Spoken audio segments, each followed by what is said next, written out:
मी सुरुवात करण्याच्या आधी पहिल्यांदा हे सांगितलं पाहिजे की सन्माननीय संजय राऊत साहेब अवघ्या अर्ध्या दिवसात पुन्हा एकदा आपल्या सगळ्यांशी संवाद साधायला तत्पर आहेत. त्यामुळे काल शंभूराज देसाईंना जे फार असं वाटत होतं की आजार, तर त्यांना सांगितलं पाहिजे शेर कभी बूढा नाही होता. ते पुन्हा एकदा आपल्या सगळ्यांमध्ये अगदी ठणठणीतपणे संवाद साधायला तयार आहेत. तोपर्यंत ज्याला नाईट वॉचमॅन ड्युटी म्हणतात की मी फक्त काही बॉल खेळण्यासाठी म्हणून मी तेवढ्या अनुपस्थितीमध्ये आहे. माणिकराव कोकाटेंचा काल राजीनामा होता राहिलाय आणि त्या राजीनाम्याच्या मध्ये खरं तर तो राजीनामा होणंच अपेक्षित होतं, परंतु ज्या पद्धतीने घडामोडी झाल्या ते सगळं बघता निश्चितपणे मला असं वाटतं की देवेंद्रजी ठरवून जितका राष्ट्रवादी डॅमेज होईल तितका डॅमेज करूया. त्यामुळे ते जाणीवपूर्वक त्या विषयाला चिघळवत ठेवत आहेत. असो, 2 विकेट 2 वर्षामध्ये 3री विकेट पडण्याच्या मार्गावर आणि 3ऱ्या विकेट बद्दल मी बोलत आहे. मी बोलताना सांगितलं पाहिजे की काल मी काही मुद्दे उपस्थित केले होते, त्यानंतरचे अपडेट मी आपल्याला दिले पाहिजे. या अपडेटमध्ये पहिला जो विषय होता की मी असं म्हटलं होतं की ओंकार डिगे हा एका एर्टिगा मधनं का त्याला जाऊ दिलं गेलं. MH11 पासिंग नंबर, पांढऱ्या रंगाची एर्टिगा गाडी, त्यातनं स्पॉटवर सापडला ओंकार डिगे का सोडून दिला, त्याची बातमी होती ही ओंकार डिगेची. आणि ह्याची अपडेट मी दिली पाहिजे की रात्री उशिरा मुंबईच्या युनिट नंबर 7 कडे ओंकार डिगे हजर झाला. हे फार विशेष आहे. ओंकार डिगेला अटक झाली नाही, ओंकार डिगे स्वतःहून हजर झाला. याचा अर्थ शासनाशी संबंधित जी लोक असतात त्यांना शासन अटक करत नाही, ती हजर होतात. मी हे पुन्हा सांगते, वाल्मिक कराड असेल, प्रशांत कोरटकर असेल, कितीतरी उदाहरणं आहेत की ही लोक स्वतःहून हजर होतात. पहिला मुद्दा. दुसरं असं की त्यानंतर आपली पत्रकार परिषद काल आटोपल्यानंतर अवघ्या 2 तासामध्ये सातारा पोलीस सावरीला पोहोचले होते. त्यांच्या पाठोपाठ एक वृत्तवाहिनी पोहोचली. मला त्या वृत्तवाहिनीचं मनापासून कौतुक आणि त्यांच्याबद्दल खूप खूप ऋणानुबंध की ते ज्या पद्धतीने तिथे पोहोचले आणि त्यांनी जी ती माहिती विचारली आणि त्या माहितीमध्ये की सरळ सरळ पोलिसांची गाडी दिसते, पोलीस अधिकारी म्हणतोय की अहो आमच्याकडे काही तपास नाहीये, मी सहज आलो. जर सातारा पोलिसांकडे तपास नाही तर इतक्या तत्परतेने सातारा पोलीस तिकडे का पोहोचले. दुसरं असं की तुम्ही काय उचलताय असं विचारतायत ते पत्रकार. त्यावेळेला तो सांगतो की नाही हो, खाली पडलेला त्याचा मिसयूज होऊ नये म्हणून. अहो उघड्या दाखवा आम्हाला काय आहे ते. माझ्याकडे व्हिडिओ आहे, तो मी व्हिडिओ इथे प्ले करू शकते, तो मी ट्विट केलाय, आपल्याला माझ्या ट्विटर हँडलवर तो व्हिडिओ मिळेल. आणि तो सांगतो की नाही काहीच नाहीये. दार उघडलं जातं, आत एक कॅन दिसतो निळ्या रंगाचा. या कॅनमध्ये किती बसू शकतं, साधारणतः लिक्विड किती बसू शकतं हे मी अनेक लोकांना विचारलं, तेव्हा कळलं की ते 40 लिटर पर्यंतचा तो कॅन आहे. आता हा 40 लिटरचा कॅन, त्याच्यावर तो पोलीस ऑफिसर पत्रकाराला असं सांगतो की राहिलेलं सामान होतं, चुकून राहिलं असेल. चुकून कसं राहू शकतं? जर सावरीला एवढी मोठी कारवाई झाली होती तर ते चुकून कॅन कसं राहील? 2 प्रश्न निर्माण होतात. जर चुकून कॅन राहिला असेल तर हा कारवाई करणाऱ्या अधिकाऱ्यांचा अक्षम्य हलगर्जीपणा आहे. माननीय गृहमंत्र्यांनी अशा अधिकाऱ्यांची ताबडतोब चौकशी लावली पाहिजे. एवढं मोठं लिक्विड चुकून कसं राहील? आणि जर दुसरी गोष्ट, जर त्यांनी तिथून सगळं क्लीन केलेलं होतं, संपूर्णतः क्लीन केलेलं होतं, तर पुन्हा एकदा त्याच ठिकाणी जर तो कॅन सापडतो, याचा दुसरा अर्थ असा आहे की अजूनही त्या भागामध्ये फॅक्टरी चालू आहे, अजूनही त्या भागामध्ये ड्रग्ज देणारे लोक अजूनही तिथे आहेत. त्याच्यावर काय ते बोललं पाहिजे. कालच अजून एक 3री अपडेट झाली. म्हणजे बघा सातारा पोलीस किती अलर्ट मोडवर गेलं. ज्या तुषार दोशींना इतके दिवस काहीच कल्पना नव्हती, त्या तुषार दोशींना अचानक ते एकदम सिंघम मूड मध्ये आले. सातारा पोलिसांचा मी एक वेगळा पुन्हा अभ्यासाचा वर्ग मला घ्यायचा आहे, तो मी नंतर घेईलच. मला वाटतं आज त्याच्यावर अजून एक जण आय थिंक विजय कुंभारजी बोलतील, मी त्यांच्यासाठीचा तो वेळ राखीव ठेवते. पण काल साताऱ्यात 3री कारवाई झाली आहे पत्रकार परिषदेनंतरची, ती झाली पाचगणीमध्ये. पाचगणीत जी कारवाई झालेली आहे त्या कारवाईमध्ये 45 किलोचं कोकेन जप्त झालं. यात ज्या लोकांना अटक केलेली आहे त्यांची नावं सांगितली पाहिजेत. मोहम्मद नावेद सलीम परमार, भेंडी बाजार. दुसरा अन्सारी बिलाल मस्जिद, नागपाडा, मुंबई. तिसरा सोहेल हशीद खान, मुंबई. चौथा मोहम्मद ओयस रिजवान, भिवंडी. बघा हा, हिंदुत्व खतरे में है, हिंदू खतरे में है, आणि आम्ही हिंदुत्वासाठी गेलोय असं म्हणणाऱ्या पालकमंत्री शंभूराज देसाईच्या साताऱ्यामध्ये पाचगणीमध्ये सापडलेल्या आरोपींची नावं वाचते मी. Ansari Bilal Masjid, Nagpada Mumbai. Wasil Hamid Khan, Nagpada Mumbai. Mohammed Sahil Ansari, Mumbai Central. Zeeshan Irfan Shaikh, Byculla Mumbai. Mohammed Ubaid Siddiqui, Bhendi Bazaar. Ali Asgar Sadiq Rajkotwala, Nagpada Mumbai. Shahid Mukhtar Shaikh, Grant Road Mumbai. मला तुषार दोशी आणि शंभूराज देसाई दोघांना प्रश्न विचारायचे आहेत. आता काय करत होतात तुम्ही? मुंबईच्या लोकांनी कारवाई केली तरी तुम्ही हल्ला नाही, ढिम्म होतात. काल पत्रकार परिषद घेतल्यानंतर जर तुम्हाला हे सगळं सुचलं असेल तर याच्या आधी या लोकांनी किती हैदोस घातला असेल.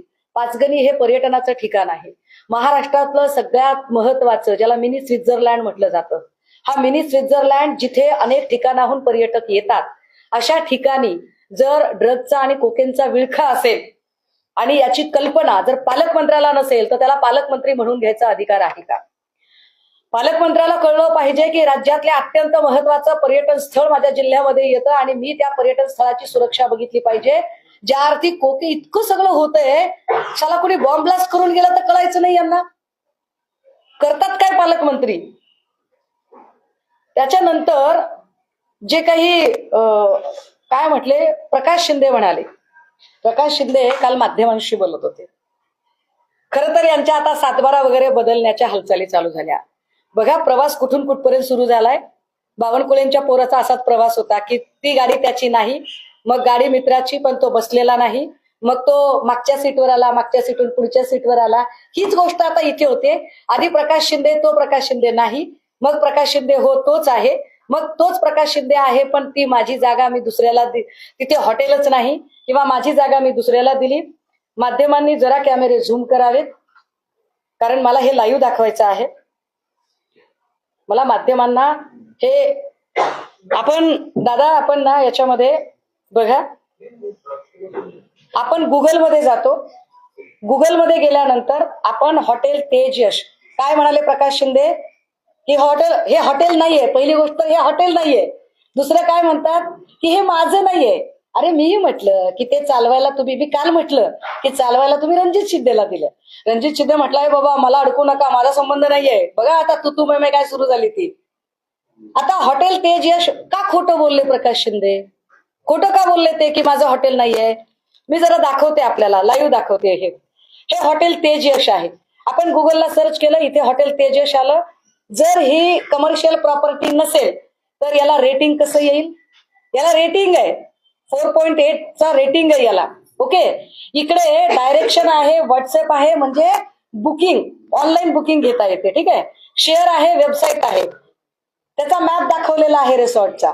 ठीक आहे, आता हे विशेष आहे, याला आपण क्लिक करून बघूया. व्हॉट्सअपला आपण क्लिक केलं. आता ऑनलाईन बुकिंग वर गेलो. मी जरा टॉपला क्लिक करते. दादा कॅमेरे झूम करा.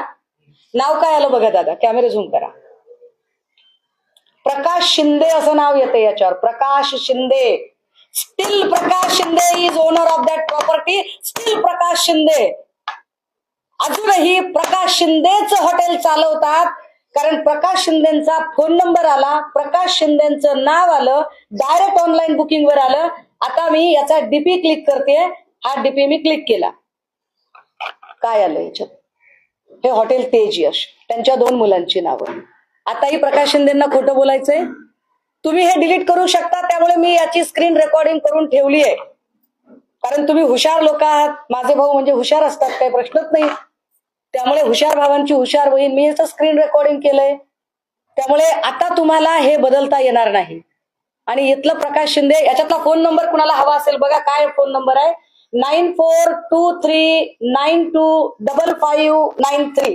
रिपीट करू? डबल एकदा रिपीट करते, कारण तुम्ही माझ्या प्रामाणिकपणावर शंका घ्यायची नाही.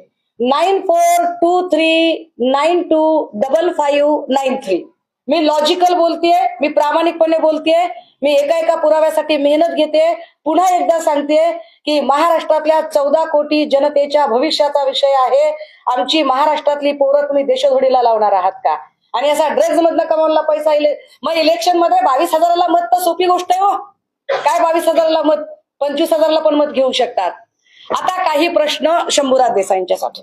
काल शंभूराज देसाई फार मोठं बोलायला लागले होते. शंभूराज देसाई असं म्हणाले, एक तर प्रकाश शिंदेनी या सगळ्यांची उत्तरं दिली पाहिजेत आणि प्रकाश शिंदेनी सांगितलं पाहिजे की रणजित शिंदे फरार का झाला. रणजित शिंदेचा जर संबंध नाही तर रणजित शिंदे पोलिसांना कॉपरेट का केलं नाही. ओंकार डिगेला आज हजर राहावं लागतंय, त्या दिवशी ताब्यात का घेतलं नाही. जो पोलीस तिकडे लाईटचा एक आकडा वापरला गेला, जो आकडा इलिगल पद्धतीने वापरला होता. काल एका वर्तमानपत्राने, अत्यंत महत्वाच्या वर्तमानपत्राने सांगितलं की याचा संबंध आंतरराष्ट्रीय तस्कर टोळीशी आहे.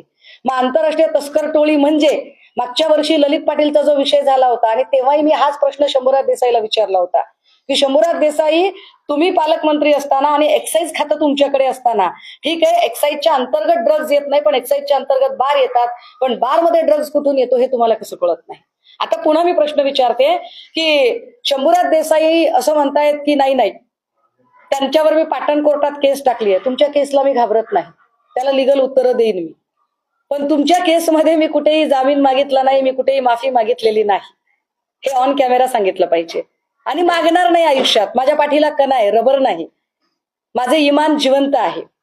माझे इमान तुमच्यासारखं मेलेलं नाहीये. ज्युडिशियल काय काय झालं त्याच्या सगळ्या प्रोसेस मी सांगू शकते, पण मॅटर ज्युडिशियल आहे. तुम्हाला जरी लिगलचा रिस्पेक्ट नसला तरी तो माझ्याकडे आहे, त्यामुळे मी त्यावर इथे वाच्यता करणार नाही. पण तुम्ही काल इतकं मोठं बोलत होता, तर पालकमंत्री म्हणून तुम्हाला काय ढेकळं कळलं? काय ढेकळं माहितीये तुम्हाला? तुमच्या पालकमंत्रीच्या म्हणून असणाऱ्या तुमच्या टेरिटरीमध्ये 2 महत्वाच्या गोष्टी आहेत. एक मिनी स्वित्झर्लंड असलेलं पर्यटन स्थळ महाबळेश्वर पाचगणी, आणि दुसरं 105 TMC पाणी क्षमता असणारं कोयना धरण. ज्या कोयना धरणाच्या परिक्षेत्रामध्ये 75 मीटरच्या एरियस मध्ये कुठलीही कमर्शियल किंवा रेसिडेन्शियल प्रॉपर्टी बांधता येत नाही, तरी सुद्धा 5 मीटरच्या आत ही प्रॉपर्टी कशी बांधली गेली? तुम्ही लोकांच्या जीवाशी खेळता. तुम्हाला ऑब्जेक्शन नाही घेता आलं. तुमच्या इंजिनियर्सनी तुम्हाला सांगितलं नाही. नसेल सांगितलं तर मी सांगते, चला असं गृहीत धरते की सांगितलं नाही लोकांनी. ताकद आहे तुमची पालकमंत्री म्हणून त्या सगळ्या इंजिनियर्सना आत्ताच्या आत्ता डिसमिस करायची. हिंमत आहे तुमच्यामध्ये पालकमंत्री म्हणून या सगळ्या गोष्टींवर कारवाई करायची की कोणी कसल्या परमिशन दिल्या आहेत त्या सगळ्यांमध्ये, की 75 मीटरच्या एरियामध्ये बांधकाम करता येत नसताना हे जे काही केलं त्याच्यावर तुम्ही काय करणार आहात ते त्याच्यावर उत्तर द्या. तुमच्या जिल्ह्यामध्ये एवढी मोठी ड्रग्जची फॅक्टरी चालत होती, त्याच्यावर मुंबईचे लोक कारवाई करायला आले, पण साताऱ्यातले तुषार दोषी कारवाई करत नाहीत. यावर तुम्ही काल तुषार दोषींना काही बोललात का? तुषार दोषींशी तुम्ही काही चर्चा केली का? तुषार दोषीने तुम्हाला काही उत्तरं दिली का? यावर जाहीर येऊन बोला. तुम्ही बोलायची गरज आहे कारण तुम्ही पालकमंत्री आहात. तिसरी गोष्ट, 1 मिनिटासाठी असं गृहीत धरू, कारण मी चांगला माणूस आहे, मी पुन्हा म्हणते, मला तुमच्या पॉलिटिकल स्कोअर सेटल करण्यात काहीच इंटरेस्ट नाही. मी समग्र महाराष्ट्राचा, ज्या महाराष्ट्रामध्ये भाजपचे नेते कार्यकर्त्यांची लेकरं राहतात त्यांच्या सुद्धा भविष्याचा विचार करते आणि तो विचार करून सांगते की चला 1 मिनिटासाठी असं गृहीत धरू की तुम्हाला ड्रग्ज फॅक्टरी माहित नव्हती. शंभूराज देसाई, विचार करा, समजा तिथे जर एखादी स्फोटके बनवण्याचा फॅक्टरी चालू असती, बॉम्ब बिम बनवण्याची काही चालू असतं, तर तुमचा नेता तिकडे राहतोय, तुमच्या नेत्याच्या जीवाला धोका झाला असता. ज्या नेत्यानं तुम्हाला गुवाहाटीला नेऊन मंत्री केले त्या नेत्याच्या सुरक्षिततेसाठी तरी तुम्ही त्या कोयनाच्या तिथे काय चाललंय त्याकडे लक्ष द्यायला पाहिजे होतं. ते लक्ष दिलंय का ते बघा. अचानक तुमचा अधिकारी तिकडे काल का गेला?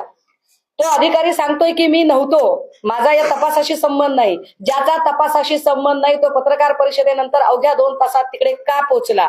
याच्यावर तुमच्याकडे काय उत्तर आहे पालकमंत्री म्हणून?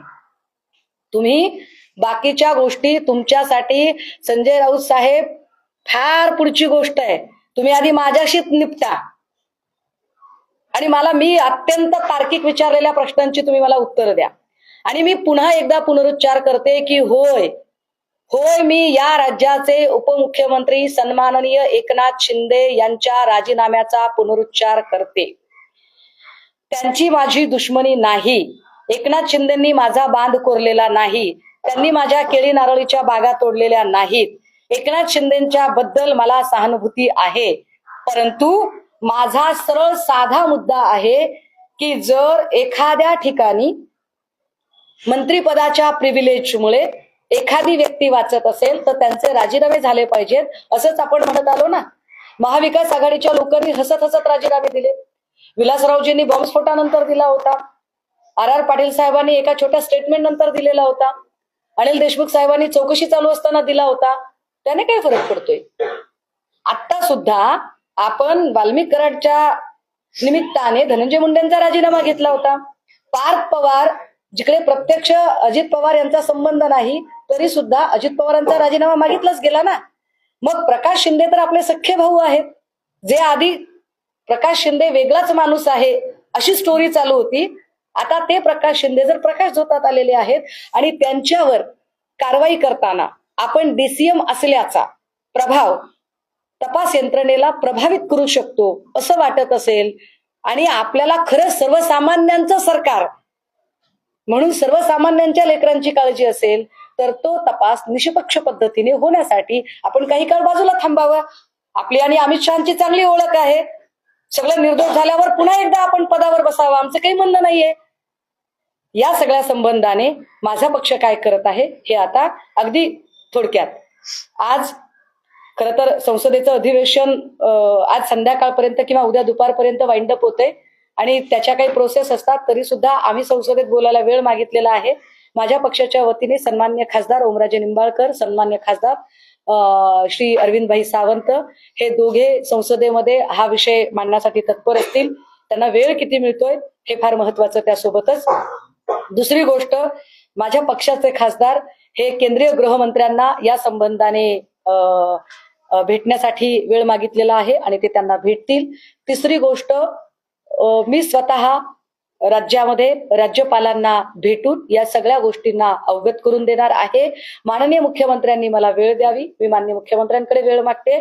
मला माननीय मुख्यमंत्र्यांकडे पुन्हा प्रश्न विचारायचा आहे की गृहमंत्री म्हणून खरंच तुमची इच्छाशक्ती आहे का?